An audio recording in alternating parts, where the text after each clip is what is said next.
Baik. Sudah 11 bulan saya nggak punya kerjaan tetap. Nafkah yang saya berikan ke istri sangat minim sekali.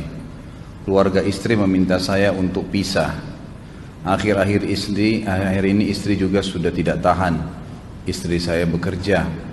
Sebenarnya kami masih saling menyayangi. Istri saya masih cinta sama saya. Ustadz, gimana saya menyikapi masalah ini? Apa saya ikuti maunya istri dan keluarga? Saat ini istri saya lagi didekati pria lain yang lebih mapan dan kaya. Salahkah saya kalau memukul pria tersebut? Karena pria itu telah mengambil kesempatan dalam kesempitan rumah tangga kami. Ustadz minta amalan atau wirid untuk melapangkan rezeki. Ini ada hubungannya sama tema nggak ini? Hah? Jawab atau enggak? Kasihan. Ya udahlah, karena malam terakhir ya.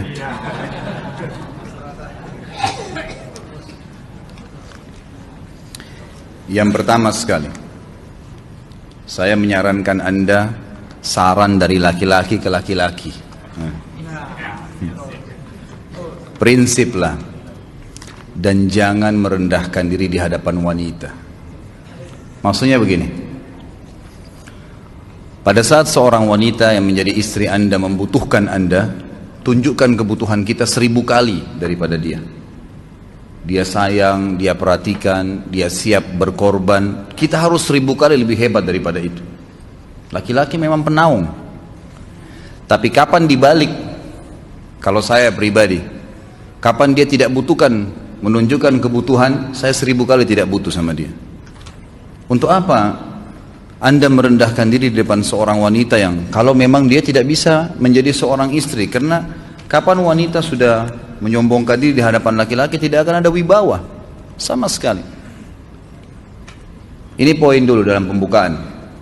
Dan selalu saya sarankan siapapun ikhwah yang minta saran saya dalam masalah rumah tangga, yang paling pertama ini saya ucapkan, saya bukan menyuruh Anda menjadi keras, bukan. Tapi saya mengajak Anda untuk punya prinsip dalam hidup. Wibawa, pemimpin rumah tangga. Dibutuhkan kita butuh, tidak dibutuhkan ya sudah. Masih banyak gantinya. Dia mau ganti laki-laki lain, silahkan, ahlan wa sahlan, silahkan. Allah akan gantikan penggantinya yang lebih baik. Dan itu harus bisa kita punya prinsip. Memang begitu. Kalau ini kita terapkan dalam kehidupan kita, kita akan sangat mudah hidup. Terkadang subhanallah ada pengorbanan berat. Berpisah dengan meninggal, berpisah karena masalah dosa yang dilakukan oleh pasangan kita, jelas haram. Kalau ada seorang istri hanya karena masalah suaminya kekurangan ekonomi mau berhubungan sama laki-laki lain, wanita apa ini? Cinta itu pengorbanan, kasih sayang, bukan hanya pada saat mampu kemudian disayang, pada saat tidak mampu kemudian ditinggal. Subhanallah. Hati-hati, hukum Allah subhanahu wa ta'ala berlaku. Akhwat yang jadi istri, ikhwah yang jadi suami, harus tahu pasangan kita itu punya Tuhan sebagaimana kita punya Tuhan yang sama. Dan Allah itu maha adil. Memang dalam kehidupan kita ada naik turunnya. Dan makna cinta adalah pengorbanan. Itu sebenarnya. Kalau hanya kita kantongnya lagi penuh kemudian disuka sama istri, pada saat lagi tipis, lagi masalah kemudian dia mau berhubungan sama laki-laki lain, na'udzubillah min dzalik. Wanita apa ini? Kalau saya tidak naungin. Kalau saya nggak naungin. Kamu mau sama dia silahkan. Ahlan sahlan, silahkan jalan. Kalau saya, istri saya sangat tahu prinsip saya.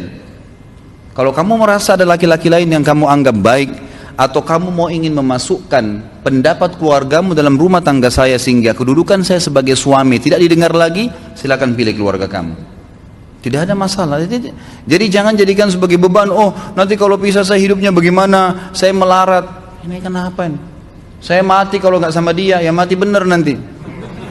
Gila kalau nggak nikah sama dia, gila kalau siapa ini? Ini kenapa ini? Keluar dari bingkai hidup itu. Seorang muslim itu hidupnya mulia. Dia dihormatin, dia menghormatin. Dia dihina, tinggalkan. Allah SWT tidak menyuruh kita menghinakan diri, tidak boleh. Kalau wanita ini misalnya, istri ini yang dikatakan tadi masih mencintai suaminya, dia hanya sekedar minta kerja, ya, garis bawahi kalimat ini ya, Dia hanya sekedar minta kerja untuk membantu nafkah rumah tangga, ahlan wa sahlan, jempol, nggak masalah, bagus itu. Sampai suaminya mapan, itu baik. Tapi dalam kondisi masih status istri punya hubungan sama laki-laki lain, na'udzubillah min dzalik. Mana ghirah, mana kecemburuan positif yang telah Allah pelihara dalam diri kita, nggak boleh. Pada saat seorang sahabat pulang ke rumahnya mendapatkan istrinya selingkuh dengan laki-laki lain, tidak disebutkan apakah berhubungan biologis atau tidak, tapi yang jelas sahabat ini sampai kaget masuk ke rumahnya temukan ada laki-laki lain. Dia bingung mau lakukan apa. Dia pergi ke Nabi SAW lalu berkata, ya Rasulullah, saya pulang rumah istri saya lagi sama laki-laki lain. Maksudnya dia pandu saya harus buat apa nih? Apa yang terjadi? Subhanallah, Sa'ad radhiyallahu anhu sahabat Nabi mulia menghenuskan pedang mengatakan, ya Rasulullah, kalau terjadi pada rumah tangga saya akan penggal dua-duanya. Dua-duanya saya penggal nih. Tapi di sini ulama bilang saat ingin menghukum kalau terjadi pada keluarganya dengan penggal ini, bukan maksudnya dia menghukum secara individu, maksudnya saya ingin terapkan hukumnya Allah, dirajam, dibunuh karena mereka sudah menikah dan berzina. Hukum Allah terapkan, kemuliaan agama harus ada. Harus begitu. Seorang istri yang mau tinggal di bawah naungan kita sementara kita sudah berkorban di bawah terik matahari, sudah bekerja, sudah memilih dia dari sekian banyak wanita, kemudian dia mau berkorban, hormatin dia, junjung dia, lindungin dia, rangkul dia, gitu kan? Bela dia, memang harus begitu. Tapi kalau masih dalam naungan, kemudian sedikit himpit masalah ekonomi lalu berhubungan sama laki-laki lain, naudzubillah, jangan dipertahankan, berbahaya sekali, gitu kan? Jangan Anda menjadi laki-laki lemah gitu. Saya kemarin ditelepon oleh dua orang sekaligus, subhanallah. Sahabat dekat telepon kepada saya, laki-laki. Ustadz maaf mau ngomong sebentar. Baik silahkan. Ustadz saya ini, istri saya pulang ke rumah ke kampung ayahnya ibunya karena alasan mengurus ayah dan ibunya. Akhirnya saya sama anak-anak ditinggal di sini sendiri. Setiap kali saya panggil pulang, dia bilang sudahlah saya nggak mau pulang. Kalau mau nikah lagi silahkan. Dia bahasakan begitu. Bagaimana sarannya Ustadz? Saya bilang nikah lagi. Dengan tegas saya bilang nikah lagi. Kalau tidak terbuka pintu fitnah. Perempuan itu kenapa harus pilih orang tuanya? Tidak boleh secara syar'i. Nggak boleh. Sudah menerima akad nikahnya seorang laki-laki, laki-laki itu yang dinomorsatukan di atas ayahnya, nggak ada alasan. Kalau suami izinkan boleh urus orang tua, kalau nggak diizinkan tidak boleh, nggak boleh. Bagaimana dia tinggalkan suaminya sama anaknya? Kaget itu saya katakan begitu. Iya, bahkan sekarang hukum poligami sudah wajib bagi Anda, nggak boleh. Wajib sekarang. Ini ragu mau melangkah seakan-akan poligami itu dosa, padahal dia ditinggal oleh istrinya. Bagaimana bisa ini? Ada laki-laki seperti ini nggak punya prinsip, harus melangkah. Dia sudah dapat jawaban saya dikasih ini, Ustadz teman saya juga mau bicara, masalahnya sama lagi. Ustadz istri saya tinggalkan saya, Ustadz kayak mau menangis. Sebentar, jangan pakai nangis laki-laki. Apa ini cengeng? Ditinggal wanita nangis, subhanallah.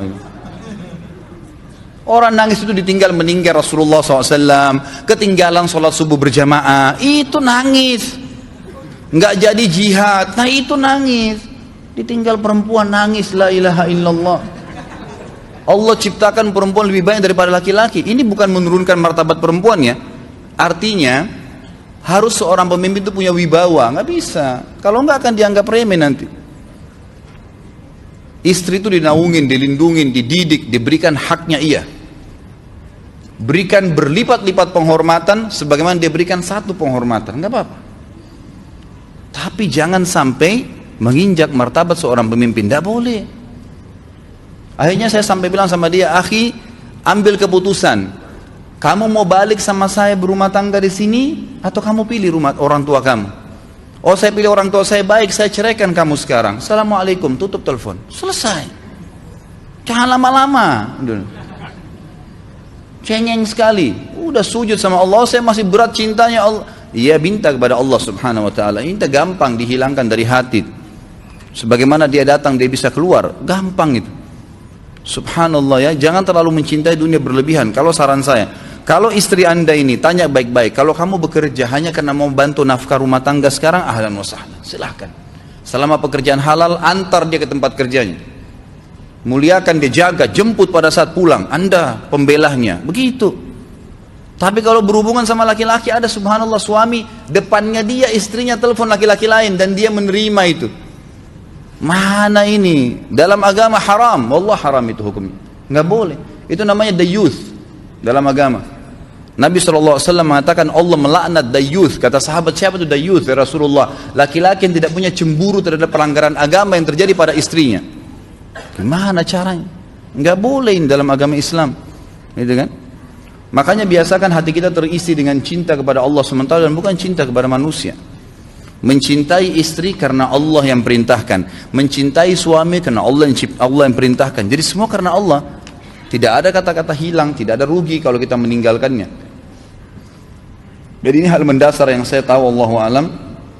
Jadi sampaikan seperti itu. Kalau wirid apa? Saran saya adalah memperbanyak istighfar kepada Allah SWT. Gunakan momen musibah itu sebagai kesempatan untuk mendekatkan diri dengan Allah Subhanahu wa taala. Begitu ya.